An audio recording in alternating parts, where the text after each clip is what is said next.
I said we were going to talk about some NBA on Monday. We are going to talk about some NBA. Unfortunately, not something that people enjoy talking about, but unfortunately, we have to talk about it. Feels like we've been talking about it for a year straight now. Again, I said at the top of the show, I cannot wait to stop talking about COVID. But here we are again talking about COVID.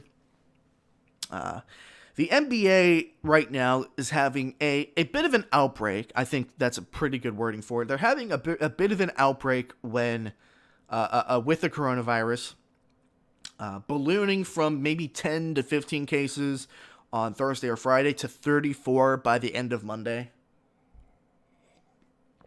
And this is really disappointing to me because it's the NBA. It's the NBA. They were the most proactive league. They were on top of coronavirus, and the bubble was very successful. So to sit here and say, man, the NBA has got to do better with the coronavirus is kind of ironic to me, considering that they were the most cautious. They put a plan together. Adam Silver is a great commissioner for the NBA. He's got his head on straight. They were doing great things. And keep in mind, I'm saying this with the knowledge that as of Tuesday, board of directors, players association, everybody met together, and there are new protocols, and I have them here in my notes. New NBA protocols saying players and staff must remain at their residence or hotel for no other reason other than to go to team activities, go for exercise outside, or go to essential activities, which essentially boils down to going to the grocery store. Players are also, our pregame meetings in the locker room are now limited to 10 minutes, and all attendees must wear a mask. Players must now limit pre- and post-game interactions to elbow or fist bumps to avoid extended socializing and, I'm assuming, to prevent contact tracing. And just an overall tightening on mask wearing. So as much as I'm sitting here and saying the NBA has to do better, they are doing better, but that's the corporate side of the league. The players have to do better as well. And it's the players that specifically I'm disappointed in. You know, you go from a bubble format, you're not allowed to see your family all that often. You're allowed a couple of guests. You know, you take a look at somebody like Paul George, who had a documented depression while in the bubble. You take a look at these guys, and you say, well, now that they're out of the bubble, they have a little bit of freedom. They should use it wisely. And then you have people like Kyrie Irving that, you know, said he was leaving. He had to not play a game for the Nets because of personal reasons. And, you know, reports come out that he's at a birthday party not wearing a mask with his sister. I mean, like, how can you take your position for granted? Can you take what is given to you for granted anymore, especially with COVID around? I don't understand why. I don't understand the thought process. Like, why are players taking all of this for granted? And it's clearly on the players for doing this because sure, you know, COVID positive cases are going to pop up this season. I'm sure of it. It is very difficult to have a format like the bubble at the scale that it would have to be at in order to have a completely clean NBA season. Cases are going to pop up for sure. But the fact that they're continuing to pile up tells me that players are not taking this as seriously as they should, and it's bewildering to me again as to why this is the case, considering that the NBA was the best league, the most proactive league, the most cautious league in terms of preventing the spread of the virus, but also delivering on their product. And there are billions of dollars at stake here. You know, the NBA shuts down for 2 weeks and all hell could break loose. Sponsorships, TV deals, player contracts, not to mention the money that the league is already using due to lack of fans. Nobody's purchasing game tickets except for teams that are allowing a couple of family members and fans trickle in. The NBA players have to do better.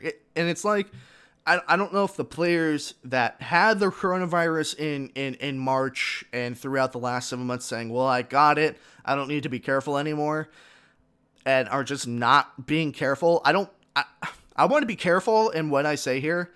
I don't know I don't understand the logic behind that. In fact, I think it borderlines on stupidity that you would think that, well, I got it once, surely I can't get it again. And then, of course, you put your entire team at risk for people that have not gotten it.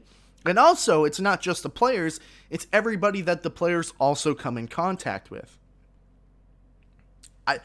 It borderlines on stupidity to think that way if the NBA players are thinking that way, which the rising cases suggest to me that a fair number of players at least are thinking that way.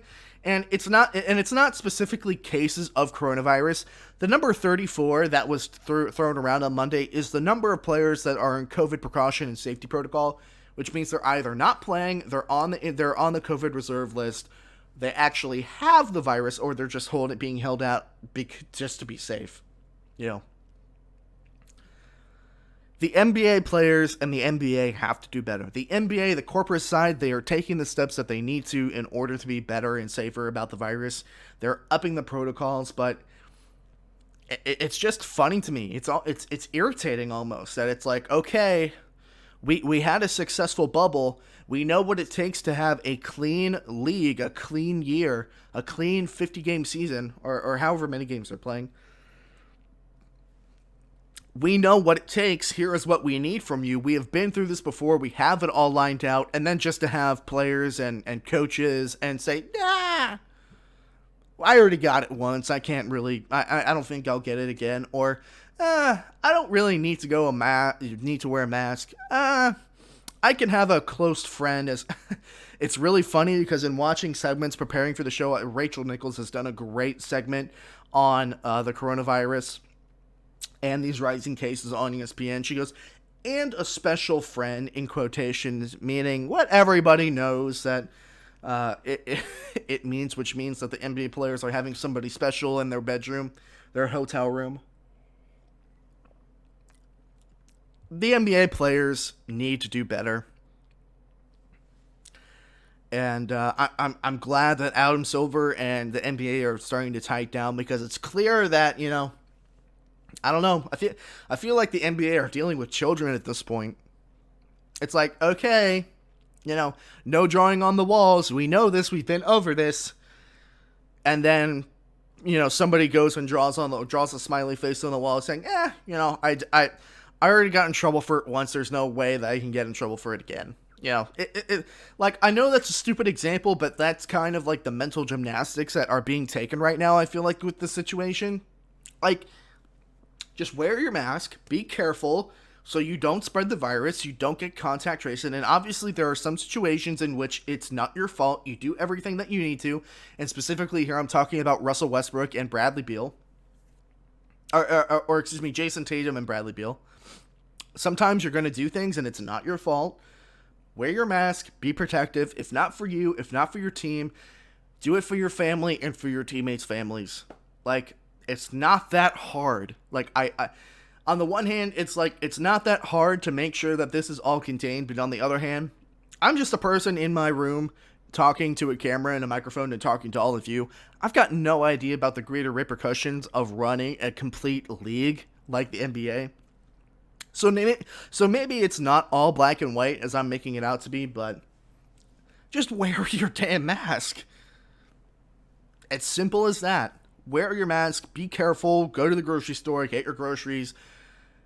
You know, try and get some time with your families if you can, but if players are going to treat this as childishly as they have and do it for everybody else, then I guess that's the way that it's got to be. Hey everyone, thank you so much for watching that segment of the Hard Headed Sports Podcast.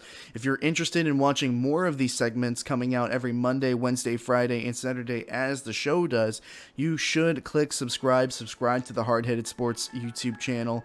And if you're interested in listening to the entire Hard Headed Sports Podcast in full, links in the descriptions to the Spotify, Apple Podcasts, and Google Podcasts, available on all those platforms. Thank you so much for listening, watching, and I will see you very soon.